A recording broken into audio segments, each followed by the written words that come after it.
Class 7-এর ছাত্রদের এর আগে ভৌতবিজ্ঞানের অংশে আলো যে শুরু করা হয়েছিল, বিজ্ঞানের অংশে আলো শুরু করে গ্রুপ তৈরি হওয়ার পরে প্রথম দিন দুদিন আলো করানো হয়েছিল, দুদিন বা একদিন। তো সেখানে আমরা যতটুকু এগিয়েছিলাম ঠিক তার পর থেকে আজকে শুরু করা হচ্ছে। আজকের বিষয় কি কি? ছায়া বা প্রচ্ছায়া আর উপচ্ছায়া, এই বিষয়গুলো নিয়ে দেখব পরীক্ষামূলকভাবে কিভাবে কি করে হাতে নাতে আমরা করে দেখতে পারি। আর হচ্ছে সূচি ছিদ্র ক্যামেরা। চলো দেখা যাক। বলছে বিন্দু উৎসের জন্য যে ছায়া তৈরি হয়, বিন্দু উৎসের জন্য যে ছায়া গঠিত হয় তা আলোকরশ্মি সরলরেখায় চলার কারণে হয়ে থাকে। বিষয়টা যদি আমাদের বলে যে ছবির মাধ্যমে করে দেখাও, এটা প্রশ্নের আকারে আলোচনা করছি। বই খুললে যখন এই ছবিগুলো পাবো, এই ছবিগুলো অভ্যাস করতে হবে আমাদের। এই পরীক্ষার ক্ষেত্রে এই ছবিগুলো এক হাতে নাতে করে দেখলে নিজের বুঝতেও সুবিধা হবে, আর দ্বিতীয়ত পরীক্ষার জন্য প্রশ্নটাও তৈরি হয়ে থাকবে। তো এটা কি করে আমি করব, দেখা যাক কি করে করা যাবে। বলছে প্রশ্ন ছিল বিন্দু উৎসের জন্য যে ছায়া তৈরি হয় তার মূল কারণ হচ্ছে সরলরেখায় গতি। তো আমরা এখানে দেখতে পাচ্ছি একটা বিন্দু উৎস রয়েছে। বিন্দু উৎস কোনটা? এই পিটা, এটা হলো বিন্দু উৎস। আর বিন্দু উৎস তৈরি করা হচ্ছে একটা অস্বচ্ছ বস্তু, অর্থাৎ এই যে এটা রয়েছে, এই অস্বচ্ছ বস্তুর মাঝখানে একটা সূক্ষ্ম ছিদ্র করে দেওয়া হয়েছে, ছিদ্র করে এটা তৈরি করা হয়েছে। এরপরে কি করা হয়েছে, ওই বিন্দু উৎস থেকে আলো এসে সরলরেখায় চলছে। আমরা এর আগের দিন দেখিয়েছি আলো সরলরেখায় চলে, এইভাবে আলো সরলরেখায় চলছে পি থেকে বেরিয়ে। তার মানে এই আলো কি শুধুমাত্র এই দুটো দিকে যাচ্ছে না অসংখ্য দিকে যাচ্ছে? অসংখ্য দিকে যাচ্ছে, পি থেকে বেরিয়ে অসংখ্য দিকে যাচ্ছে। আমি এই গতিপথের মাঝখানে একটা অস্বচ্ছ বস্তু, যার মধ্য দিয়ে আলো যাতায়াত করতে পারে না, সেরকম একটা বস্তু এবি, গাছের পাতা এখানে দেখানো আছে, তাকে রেখে দিয়েছি। এর মধ্য দিয়ে কোনোভাবেই আলো যাতায়াত করতে পারে না।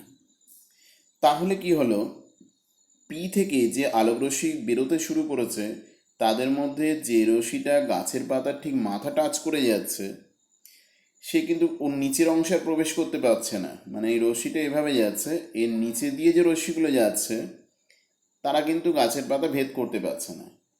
আর ওই রশ্মিটার ওপর দিয়ে যারা যাচ্ছে তারা গাছের পাতাকে অতিক্রম করে বেরিয়ে চলে যাচ্ছে, গাছের পাতা ওদেরকে আটকাতে পারছে না।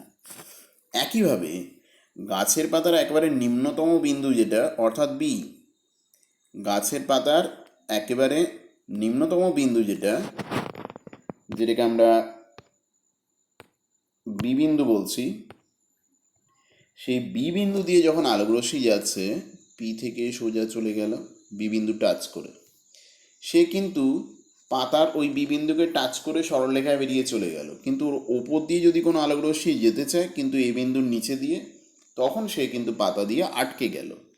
তার মানে আমরা দেখতে পাচ্ছি কেবলমাত্র এই এ থেকে বি, এই দুটো বিন্দুর মাঝখানে যতগুলো রশ্মি আছে তারাই একমাত্র পাতা দিয়ে আটকে যাচ্ছে। কিন্তু পি এ রেখার ওপর দিয়ে যে রশ্মিটা যাচ্ছে, পিবি রেখার নিচে দিয়ে যে রশ্মিটা যাচ্ছে, তারা কিন্তু কোনোভাবেই ওই পাতা দ্বারা বাধাপ্রাপ্ত হচ্ছে না। এবং তার ফলে পিছনের দেওয়ালে কি হয়েছে, একটা কালো ছায়া তৈরি হয়েছে। যে কেন কালো রঙের হয়েছে, কেন? কারণ কোনো আলোই পৌঁছতে পারে না ওই অংশে। এ বি বরাবর, ওই পি এ বরাবর সরাসরি বাড়িয়ে দিয়েছি, আর পিবি বরাবর সরাসরি বাড়িয়ে দিয়েছি। তার ফলে দেখতে পাচ্ছি পর্দায় এ ড্যাশ বি ড্যাশ সাইজের একটা ছায়া তৈরি হয়েছে। তো এটা হচ্ছে ওই গাছের পাতার ছায়াটা। এটা কিন্তু ঘন অন্ধকার, এর মধ্যে কোনোভাবেই পি বিন্দু থেকে কোনো দিক থেকেই আলো এসে পৌঁছতে পারবে না। তার মানে এখানে কি তৈরি হয়েছে, এটাকে আমরা কি বলি, চলতি কথায় ছায়া অথবা প্রচ্ছায়া বলি, যেটা সব থেকে ঘন অংশ হিসেবে দেখা হচ্ছে। এবার আমরা চলে আসি, যদি এই আলোক উৎসটা দীর্ঘায়িত হয়, মানে বিস্তৃত আলোক উৎস হয়, তখন ঘটনাটা কেমন ঘটবে? বলছে তখন কি ঘটে, এটা একটা টর্চকে দেখানো আছে। টর্চে বড় একটা বিন্দু মোটেই নয়, এর অনেক বিন্দু বিন্দু বিন্দু উৎস রয়েছে এই টর্চের মধ্যে। এই একটা টর্চের মধ্যে প্রচুর বিন্দু উৎস রয়েছে, এই পিকিউ লাইন বরাবর এরকম প্রচুর, অসংখ্য। আগেরবারে একটাই বিন্দু উৎস ছিল। প্রতিটা বিন্দু উৎস থেকে আলো কোন দিকে ছড়িয়ে পড়ছে? প্রতিটা বিন্দু উৎস থেকে আলো সব দিকে ছড়িয়ে পড়ছে, ওপর নিচে। নিচের কিউ বিন্দু থেকেও আলো ওপরে যাচ্ছে, নিচে যাচ্ছে, আবার উপরের পি বিন্দু থেকেও আলো ওপরে যাচ্ছে, আবার নিচেও যাচ্ছে। তো এইভাবে ঘটনাটা ঘটছে। তো এর মাঝখানে বসে আছে একটা অস্বচ্ছ বস্তু এবি, আগেরবারে গাছের পাতার মতো। পিছনে একটা দেওয়াল আছে। তো এখন কি দেখতে পাচ্ছি? বড় অদ্ভুত ঘটনা। পি থেকে যে আলোটা বেরোলো, পি থেকে বিভিন্ন দিকের আলো যাচ্ছে। একটা আলো সোজা চলে গেছে কোন দিকে? 1 নম্বর আলোক রশ্মি সোজা চলে যাচ্ছে পি, একে ছুঁয়ে চলে যাচ্ছে পর্দার ওপর, জি বিন্দুতে গিয়ে পড়ছে, সরল রেখায় গমন করেছে। পি থেকে যে আলোক রশ্মিটা বিকে মানে পাতার নিম্নতম বিন্দুকে টাচ করে যাচ্ছে, ওটার আমি নাম্বারিং দিলাম 2। সে কিন্তু পর্দার ওপর কোন বিন্দুকে টাচ করছে? এফ। আর পি এর ওপরে আর আগে যে রশ্মিটা বেরিয়েছিল পি বিন্দু থেকে, সেটা পর্দায় গিয়ে টাচ করেছে জি বিন্দুতে। তাহলে দেখতে পেলাম এই যে জি এফ, এইটুকু অংশে পি থেকে কোনো আলো এসে পৌঁছতে পারবে না পর্দার উপরে। কেন? এই যে 1 নম্বর রশ্মি আর 2 নম্বর রশ্মি, এদের মাঝখানে কোনো আলোক রশ্মি, পি থেকে নির্গত কোনো আলোক রশ্মি যদি আসে, যেমন এমনটা, এটা কোথায় আটকে যাবে? এটা আটকে গেল, পর্দায় এসে পৌঁছতে পারলো না। এটা আটকে গিয়ে বাধাপ্রাপ্ত হয়েছে, পৌঁছতে পারে না বলে পি বিন্দু ওখানে কোনো আলো তৈরি দিতে পারেনি। আবার যদি আমি ওই বিন্দু উৎসের মানে ওই বিস্তৃত উৎসের একেবারে নিম্নতম বিন্দু যেটা কিউ, ওখান থেকে যদি দেখি একটা আলোক রশ্মি সোজা ওপরে বেরিয়ে চলে গেছে, ওটার নাম্বারিং দিলাম 1। আর একটা আলোক রশ্মি সোজা নিচে বি বিন্দু টাচ করে গেছে। একটা এ বিন্দু টাচ করে গেছে, একটা বি বিন্দু টাচ করে গেছে। এদের মাঝখানে, এই 1 আর 2 এর মাঝখানে আমি যদি কিউ থেকে অন্য কোনো রশ্মি আঁকি, কিউ থেকে, সে কিন্তু পাতা দিয়ে আটকে যাবে। তাহলে একমাত্র কিউ থেকে কোন রশ্মিগুলোকে পাতাটা আটকাতে পারে না? যারা এর ওপর দিয়ে যাবে, কিউ এর ওপর দিয়ে যাবে, অথবা যারা কিউ বির নিচে দিয়ে যাবে, এদেরকে আটকাতে পারে না। তার মানে আমি দেখতে পেলাম কি, কিউ এ পর্দায় গিয়ে আটকে যাচ্ছে, ই পর্যন্ত স্ট্রাইক করছে। তার মানে পর্দায় ই এর ওপরেও আলো দিতে পারবে, আর কিউ থেকে নির্গত আলো পর্দায় গিয়ে এইচ এর নিচে আলো দিতে পারবে। তাহলে ই থেকে এইচ পর্যন্ত আলো দিতে পারে না কে? কিউ। কিন্তু ওর মধ্যে ইজি আর এইচ এফ অংশে, অর্থাৎ ইজি বলতে এইটুকু আর এইচ এফ বলতে এইটুকু অংশে কিন্তু আলো কোথা থেকে এসে পৌঁছে যাচ্ছে? পি থেকে। তো দেখতে পাচ্ছি এইভাবে এখানে কখনোই ঘন অন্ধকার তৈরি করা সম্ভব নয়। শুধুমাত্র ঘন অন্ধকারময় অঞ্চল হিসেবে কোনটা রয়ে যাচ্ছে? ঘন অন্ধকারময় অঞ্চল হিসেবে রয়ে যাচ্ছে জিএফ অংশটুকু। জিএফ মানে এই অংশটুকু রয়ে যাচ্ছে। এখানে না পি থেকে আলো এসে পৌঁছতে পারছে, না কিউ থেকে আলো এসে পৌঁছতে পারছে কোনোভাবেই। তো এটাকে আমরা কি বলবো? এটা হলো প্রচ্ছায়া। এই অংশটাই হচ্ছে প্রচ্ছায়া। আর ওকে ঘিরে আবছা যে অন্ধকারময় অঞ্চলগুলো তৈরি হবে, ইজি, এইচএফ, এইভাবে চারদিকে ওর ঘিরে রয়েছে, এটাকে বলবো কি? এই অঞ্চলগুলোকে কি বলবো? এগুলো হচ্ছে উপচ্ছায়া, এইচএফ আর ইজি। তো আশা করি বোঝা গেল বিস্তৃত বস্তু, বড় বস্তু কিভাবে প্রচ্ছায়া, ছায়া দুটোই, উপচ্ছায়া এবং ছায়া দুটোই তৈরি করতে পারে। আমি ইজি আর এইচএফকে কি প্রচ্ছায়া বললাম? ওটা কিন্তু উপচ্ছায়া। যদি ভুলবশত বলে থাকি দুঃখিত। আচ্ছা, এবার দেখি আমরা নতুন একটা বিষয়ে যাব, সেটার নাম হচ্ছে সূচি ছিদ্র ক্যামেরা। কি করে এটা কি কাজ করা যায় দেখা যাক। অত্যন্ত সরল একটা ক্যামেরা, হাতে নাতে এই ছুটিতে বসে যে কেউ নিজেরা এটা করে নিতে পারো। কেমন দেখতে এটাকে দেখি কি করে তৈরি করে, তারপরে দেখব। এটা একটা কাগজের বাক্স, জুতোর যে বাক্স আমরা কিনে আনি, সেই জুতোর বাক্স দিয়ে একে ব্যবহার করা তৈরি করে দেওয়া সম্ভব। কি করব? কালো আর্ট পেপার নেবো, বা কালো রঙের যে কোনো পেপারকে নেবো। এরকম একটা কাগজের বাক্সকে আমরা কি করব? ভেতরটা পুরো কালো কাগজ দিয়ে ঢেকে দেবো, শুধুমাত্র কোন দেওয়ালটা বাদ দিয়ে? এই একটি দেওয়াল বাদ দিয়ে। এই দেওয়ালে কি দেবো? ট্রেসিং পেপারের মতো, মানে সন্দেশ বা মিষ্টির দোকান, সন্দেশ বা মিষ্টি কেনার সময় বাক্সের নিচে যে পেপার দেয়, কেক তৈরি করার সময় নিচে যে পাতলা পেপারটা দেয় ওই রকম কোনো একটা পেপার দিলেই হবে, বাড়িতেই যেটা অনায়াসে পাওয়া যায়। তাহলে আমি এই দেওয়ালটায় শুধুমাত্র ট্রেসিং পেপারকে পিন দিয়ে বা কোনো উপায়ে আটকে দিয়েছি বাক্সের ভেতরে সব দেয়ালে কি করে দিয়েছি, আমি সমস্ত দেওয়ালে ভেতরের দিকে কালো রঙের কাগজ দিয়ে ঢেকে দেওয়া হয়েছে। আর এই যে দেওয়ালটা বলা হলো এর ঠিক উল্টো দিকের দেওয়াল, অর্থাৎ এর এই দিকের দেওয়ালটায় কি করেছি, একটা মাঝখানে সূক্ষ্ম ছিদ্র করেছি, যেটা এদিকে সাইড থেকে দেখানো আছে, বাস্তবে এইভাবে দেখা যাবে না। একটা সূক্ষ্ম ছিদ্র করা হয়েছে, একে পিন হোল বা সূচি ছিদ্র বলে, সূচের মতো ছিদ্রটা করা থাকে বলে। এবার ওর সামনে আমি যদি কি করি, কোনো মোমবাতি বা যে কোনো বস্তুকে যার উপর আলো এসে পড়ছে, মোমবাতি নিজেই একটা আলোক উৎস, এবার এখানে দিনের বেলায় গাছপালা যে কোনো কিছুর সামনে যদি ধরা যেতে পারে তাহলে কি ঘটনা ঘটবে, ঘটনাটা এরকম ঘটবে যে এর মোমবাতি শিখার ওপরের বিন্দুটা পি, নিচের বিন্দুটা কিউ, তাহলে পি থেকে আলো কী হবে, সোজা ওই পিন হোল দিয়ে ঢুকে যাবে, ঢুকে গিয়ে এখানে দেওয়ালে এসে পড়লো, আলো সরলরেখায় গমন করে। আর কিউ থেকে একইভাবে আলো গিয়ে কী করবে, ওই পিন হোল দিয়েই ক্রস করতে হবে, গিয়ে এখানে পড়লো। তো অদ্ভুত ঘটনা ঘটলো, যেটা পি থেকে বেরিয়েছে ওই আলোক রশ্মির নাম দিলাম 1, যেটা কিউ থেকে বেরিয়েছে সেটা 2। তারা কিন্তু ওই যখন বিন্দুটা দিয়ে ক্রস করছে একে অপরকে ছেদ করলো, ক্রস করে গেল, করে গিয়ে কী হলো, নিচের রশ্মিটা ওপরে চলে গেল, ওপরের রশ্মিটা নিচে চলে এলো, 2 চলে এলো ওপরে আর 1 চলে গেল নিচে। তাহলে ওই ট্রেসিং পেপারের ওপর কী তৈরি হবে, একটা বাইরের দিক থেকে দেখলে যেমন এখানে দেখানো আছে, বাইরের দিক থেকে দেখলে সে কি দেখবে, এ দেখতে পাবে ওই মোমবাতির শিখাটা পুরো উল্টে গেছে, কারণ পি থেকে আগত আলো নিচে পড়ছে আর কিউ থেকে আলো গিয়ে পড়ছে কোথায়, ওপরে। এটা কিন্তু কোনোভাবেই কোনো প্রতিবিম্ব নয়, আয়নার সামনে দাঁড়ালে আমাদের বাঁ হাত তুললে ডান হাত মনে হয়, ওগুলো প্রতিবিম্ব, লেন্সে প্রতিবিম্ব তৈরি হয়, এটা কিন্তু প্রতিবিম্ব নয়। প্রতিবিম্ব হতে গেলে আলোর প্রতিফলন, প্রতিসরণ, এই ধর্মগুলো আমাদের শিখতে হবে, এর কোনোটা এখানে কাজে লাগে না। এখানে শুধু কি অবলম্বন করে এটা করা হয়েছে, আলো সরলরেখায় চলে এই নীতিটা অনুসরণ করে আমরা করেছি।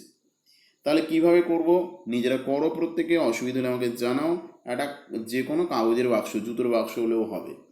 যার এই দেওয়ালটায় আমরা কি করেছি, একটা যে কোনো দেওয়ালে, এই চওড়া দেওয়ালগুলোতে নয়, সরু দেওয়ালগুলোতে, প্রস্থের দিকের দেওয়ালে আমি কি করেছি, ওই রকম একটা পাতলা অস্বচ্ছ কাগজকে রেখে দেওয়া হয়েছে, অর্ধ অস্বচ্ছ কাগজকে আটকে দেওয়া হয়েছে, ভেতরে কালো কাগজ জড়ি দিয়েছি, সব দিকে আঠা দিয়ে আটকে পুরো আলো যাতে ঢুকতে না পারে সে ব্যবস্থা করে দিয়েছি। আর ঠিক এই দেওয়ালের উল্টো দিকের দেওয়ালে একটা সূক্ষ্ম ছুঁচ দিয়ে ছিদ্র করা হয়েছে, ছিদ্রটা খুব পরিষ্কার হবে কিন্তু সূক্ষ্ম হবে, বড় হলে কিন্তু হবে না, ফেড হয়ে যাবে। এবার আমরা একটা ঘটনা দেখব, এই যে ক্যামেরাটা তৈরি করা হলো যার নাম বলা হচ্ছে সূচি ছিদ্র ক্যামেরা, এ বাস্তবে কি প্রয়োগ হয় এরকম আরেকটা, তার আগে একটা বিষয় বলে নিই। এরকম যদি এটা গাছের ক্ষেত্রে আমরা বলতে পারি, বাইরের যে কোনো অবজেক্ট, ওটা তো ক্যামেরা শুধুমাত্র আলোক উৎস দিয়ে দেখানো হয়েছিল, গাছের নিচে থেকে আলো গেছে, নিচের অংশ থেকে আলো গেছে, এটা এখন কি অপ্রত্যক্ষ একটা উৎস, সূর্যের আলো এর উপরে এসে পড়েছে, দূর থেকে দেখলে এই যেন আলো ছাড়ছে বলে মনে হবে, তাই আমরা একে দেখতে পাই। যে বস্তু থেকে আলো আমার চোখে এসে পৌঁছে তাকে আমরা দেখতে পাই। তাহলে ওর নিচে থেকে আলো গিয়ে পড়লো কোথায়, ওপরে, 1 নাম্বার রশ্মি, 1 নাম্বার রশ্মি। আর ওপর থেকে আলো এসে গিয়ে পড়লো কোথায়, নিচে। তাহলে এটা গাছের ছবিটা কেমন দেখতে পাবো, এখানে গাছের যে ছবিটা আমি পাবো সেটা হচ্ছে পুরো উল্টো ছবি হয়ে যাবে। বাস্তবে এখানে যদি আমি ক্যামেরার রিল লাগিয়ে দিই তাহলে ছবি তোলা যাবে, কিন্তু সময় নষ্ট হবে এবং তার কোয়ালিটি এবং ওই ক্যামেরার রিলটা অপব্যবহার হওয়ার সম্ভাবনা থাকবে, কারণ আলো এত ক্ষীণ পরিমাণে আসছে যার জন্য সময় অত্যন্ত বেশি লাগবে। আচ্ছা, এবার আমরা দেখি এই সূচি ছিদ্র ক্যামেরার ক্ষেত্রে এই যে ছিদ্রটা করা হয়েছে, অর্থাৎ এই যে ছিদ্রটা আমরা করেছি এখানে, ওই ছিদ্রটা এই যে ছিদ্রটা করা হয়েছে, এই ছিদ্র থেকে যদি উল্টো দিকের দেওয়াল, অর্থাৎ এই দেওয়ালের দূরত্ব পরিবর্তন করি 1, আর যদি এই আলোক উৎস বা বস্তুর দূরত্ব পরিবর্তন করি তাহলে কি কি ঘটনাগুলো দেখতে পাবো আমি। প্রথমে আমরা এখানে একটা ছবি দেখতে পাচ্ছি, এটা বই থেকে নেওয়া ছবি, তো আমরা বই খুললে এটা দেখতে পাবো। সেই ছবিটা আমি কি দেখতে পাচ্ছি, সেই ছবিটা আমি দেখতে পাচ্ছি যে এখানে যদি মোমবাতিটা, প্রথম ছবিতে কি দেখানো হয়েছে, যদি এই বাক্সটা যা আছে তার চেহারার কোনো পরিবর্তন আমি করিনি, শুধু মোমবাতিটা যে দূরত্বে ছিল আগে, ধরলাম এটার দূরত্ব হচ্ছে 2 মিটার ছিল, এখন ওই ছিদ্রটা থেকে, এখন এর দূরত্ব কত করে দেওয়া হয়েছে, ধরে নিলাম কত করে দেওয়া হয়েছে, এটা খুব কমিয়ে দেওয়া হয়েছে, 0.5 মিটার করে দিয়েছি, দূরত্ব খুব কমিয়ে দিয়েছি, অনেক কমিয়ে দেওয়া হয়েছে। দেখলাম কি, দেয়ালে যে প্রতিবিম্বটা তৈরি হয়েছে আগে যে সাইজ ছিল এখন দেখতে পেলাম তার থেকে বড় হয়ে গেছে। প্রশ্ন হচ্ছে কেন এমন ঘটনা ঘটলো, কেন? যত এই উৎসটা কাছে আসবে, এই উৎসটাকে কাছে আনা হবে, তত কী হবে, রশ্মি দুটো একে অপরকে ক্রস করে, নিজেরা ছবিটা আগলেই বুঝতে পারছো যে তাদের মধ্যে যত কাছে এদেরকে ধরার চেষ্টা করব এই উৎসটা এলে, তখন কী হবে, এই আকারটা, ওদের ব্যবধানটা বেড়ে যাচ্ছে। অর্থাৎ এরা ওই দেওয়ালের দূরত্ব তো চেঞ্জ হয় নাই, শুধু রশ্মিটা কাছে এনেছে, তাহলে এদের গতিপথটা এমনভাবে সরলরেখায় রয়েছে যে এরা ক্রস করার পরে দেয়ালে বেশি ব্যবধানে মিলিত হচ্ছে না, ধাক্কা দিচ্ছে, যার ফলে ওর মাঝখানে যে প্রতিবিম্বটা তৈরি হচ্ছে তার দৈর্ঘ্যটা বেড়ে যাচ্ছে। আচ্ছা, এরপরে যদি আরেকভাবে দেখি, আমরা কি করেছি, এবারে যে চেঞ্জটা করেছি সেটা হচ্ছে বাক্সের আকারটা চেঞ্জ করে দিয়েছি। অর্থাৎ আগের বারে যে দূরত্ব ছিল এইটা, এবারও একই দূরত্ব রয়ে গেছে, প্রায় দূরত্বের কোনো পরিবর্তন করিনি, বাস্তবে কোনো পরিবর্তনই করা হয়নি। বলছে একবার ভেবে দেখো, যদি আমি এখানে একটা বাধা রাখি, তাহলে প্রতিবিম্ব না, প্রতিকৃতির আকার যা হবে, আরও দূরে যদি বাধা রাখি, স্বাভাবিক কারণে প্রতিকৃতির আকার কি বেড়ে যাবে, কারণ ওদের ব্যবধানটা বেড়ে যাচ্ছে বলে। ঠিক তেমনই আমি যদি এইখানে রাখি, তাহলে যে কোনো বাধা রাখলে দুটো রশ্মির মাঝখানে যতটুকু সাইজের প্রতিকৃতি পাবো, এখানে রাখলে আরও বেশি আকারের পাবো। এইভাবে এখানে দেওয়ালের ছিদ্র থেকে যে বিপরীত দেওয়ালের দূরত্ব, এটাকে বাড়িয়ে দেওয়া হয়েছে, বাড়িয়ে দিয়ে তাতেও কী হয়েছে দেখতে পাচ্ছি, প্রতিবিম্বের আকার চেঞ্জ হবে, প্রতিকৃতির আকার চেঞ্জ হবে। এইভাবে আমি পিনহোলের শেপ চেঞ্জ করে, ওই যে সূক্ষ্ম ছিদ্রটা আছে তার শেপ চেঞ্জ করে বিভিন্নভাবে আমি দেখতে পারি প্রতিবিম্বের কোয়ালিটির কি পরিবর্তন হলো। আচ্ছা, এই সূচিছিদ্র ক্যামেরা কাজটা করছে কি করে, এটা জানার সঙ্গে সঙ্গে বুঝে নিতে হবে এই যে কাজ করছে তার মৌলিক বা প্রাথমিক যে যে নীতিটা রয়েছে, সেটা হচ্ছে এই যে ছবিটা আমাদের বইতে দেওয়া আছে, এখানে একটা কি দেখানো আছে, দেওয়াল, এই দেওয়ালটা, পিছনে রয়েছে আর একটা দেওয়াল, এটা 2 নাম্বার দেওয়াল, এটা 1 নাম্বার দেওয়াল। মোমবাতির শিখা থেকে আলো যাচ্ছে, দেখানো হচ্ছে এ থেকে আলো পি হয়ে গিয়ে পড়ছে কোথায়, এ ড্যাশে, আর বি থেকে আলো সরলরেখায় গিয়ে যাচ্ছে বি ড্যাশে, তার ফলে ওখানে প্রতিবিম্ব তৈরি হচ্ছে। তাহলে এখানে প্রতিবিম্ব তৈরি হওয়ার মূল কারণটাই হলো কি, প্রতিবিম্ব না, প্রতিকৃতি। তো মূল কারণটাই কি হলো, যে আলো সরলরেখায় গমন করে, এই নীতির উপর ভিত্তি করে এটা তৈরি করা হয়েছে। আশা রাখবো তোমরা নিজেরা এই ছুটিতে বসে সেটা এগোবে। এরপরে যেটা নিয়ে আমরা দেখব, এটাও বইয়ের ছবি। তো এখানে কি বলা হয়েছে, বিভিন্ন আকার আকৃতির যদি আমি বাধা বস্তুটা নিই, যে বস্তুটা আলোর গতিপথে বাধা হয়ে দাঁড়িয়ে আছে, তাহলে দেখতে পাবো বিভিন্ন রকমের দেখতে আমরা কি পাবো, প্রতিবিম্ব পাবো। এই নিয়ে খেলা হয়, তো স্যাডো নিয়ে এরকম প্রচুর বিভিন্ন ধরনের যারা রয়েছেন দক্ষ লোক, তারা বিভিন্ন ধরনের খেলা দেখাতে পারেন, তারা অভিজ্ঞ ব্যাপারগুলো সম্পর্কে। তো এটা খুব পরিচিত, কি করে শিংওয়ালা হরিণকে দেখানো যেতে পারে আমাদের কোনো মোমবাতি জ্বালিয়ে উল্টো দিকের দেওয়ালে, অত্যন্ত সহজ, এটা যে কেউ আমরা করে দেখাতে পারি, টিউবলাইট জ্বালিয়েও এটা সম্ভব, দেওয়ালের খুব কাছে গিয়ে হাতটাকে এইভাবে ধরলে। এর পিছনেও কারণ একটাই, ওই আলো সরলরেখায় যাচ্ছে, যেটুকু জায়গা বাধাপ্রাপ্ত হচ্ছে যে কোনো জায়গা থেকে, এই যে উৎসটা রয়েছে,